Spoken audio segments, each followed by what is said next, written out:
The next piece that we are going to listen to is the Serenade for Strings by Pieter Ilyich Tchaikovsky. Here are some fun facts about Tchaikovsky.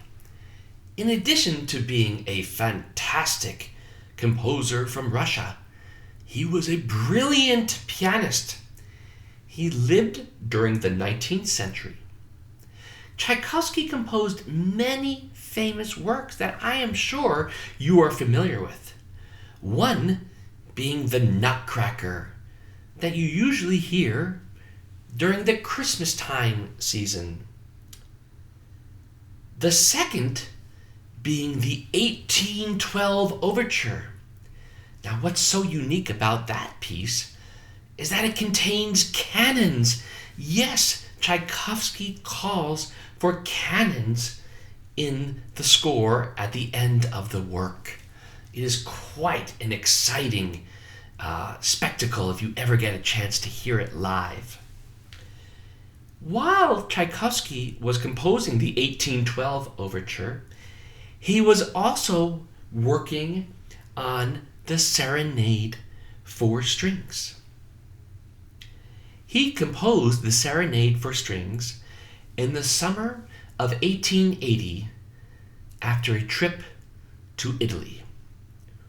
We will now begin our listening adventure with the first movement of the Serenade for Strings.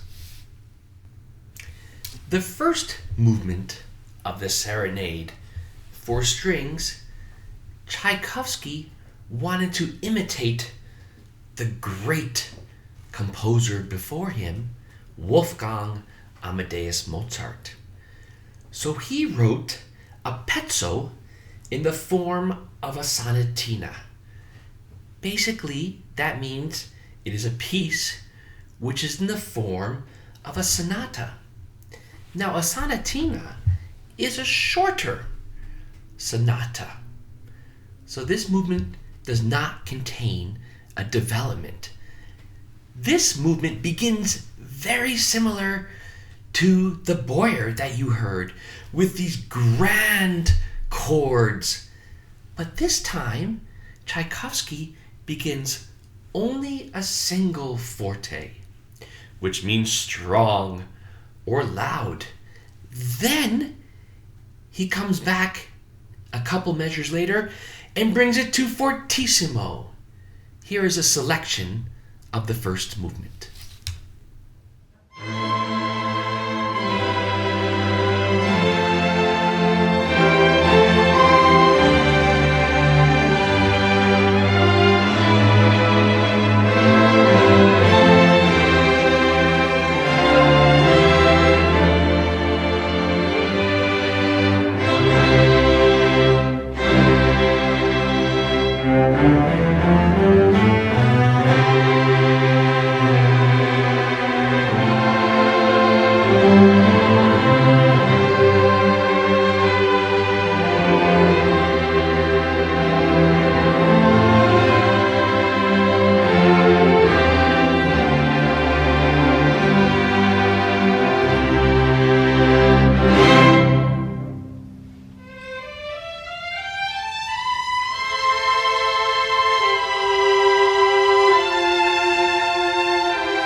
Continuing with the first movement, we are now presented with our first main theme. This starts as a very lyrical melody in the strings. But as you can see, and as you will hear, Tchaikovsky adds some underlining 16th note passage work in the cellos. See if you can hear that about 10 to 20 seconds into this excerpt. Enjoy.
Now we have reached the second theme. At this point in the piece, it is almost like a breath of fresh air. You have the cellos and basses playing the pizzicatos. Then, in the first violins and violas, you have these constant 16th notes. Tchaikovsky also varies the dynamics. See if you can tell when it gets really, really quiet, pianissimo, and he adds little accents on the offbeats. This is the second theme.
Able to follow along with all those pizzicatos and 16th note passages? The strings are really, really working hard. It's almost like a cardio workout. Their bows never stop moving.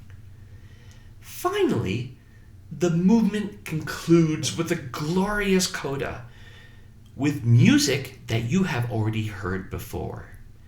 Yes, it is the introduction material that returns to conclude the movement.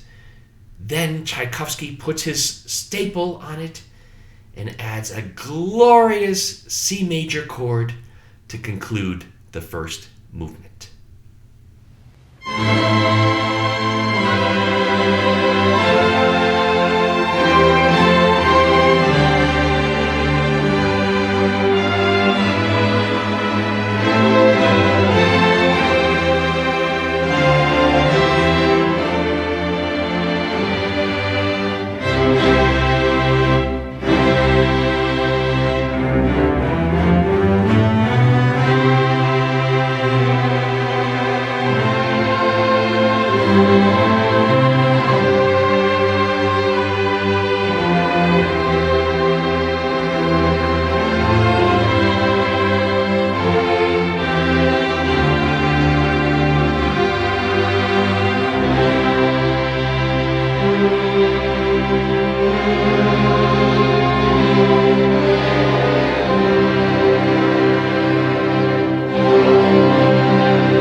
Now we will move to the second movement, the waltz. When this piece was premiered, this movement was encored many times to the public in performances. The waltz is in 3/4 time, which is basically felt in a big one beat. 1, 2, 3, 1, 2, 3, 1, 2, 3, 1, 2, 3, in 3/4 time. The first violins Yes, the mighty first violins get the melody, and you will hear the accompaniment underneath with the un-cha-cha, un-cha-cha, un-cha-cha. But what is so brilliant about Tchaikovsky is he adds little commentary, almost conversations going on, while you will hear the cellos. Bum, bum, bum, bum, bum, bum, bum. And then the violins, the first and second violins, get a little moment by themselves where they have to play together in perfect unity, enjoy the second movement of the Serenade for strings, the Waltz.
The next movement is the third movement, the Elegy, the most beautiful of all the movements, because Tchaikovsky, in my mind, is the master of composing melody. You will hear this melody in the first violins. I will play it for you.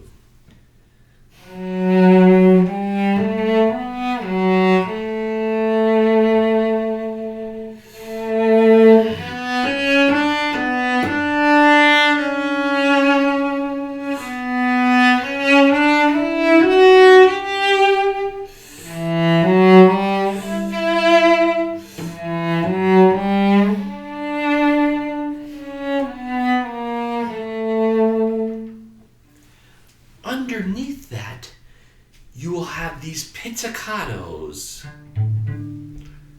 that are arpeggiated throughout the lower strings. Enjoy this beautiful melody.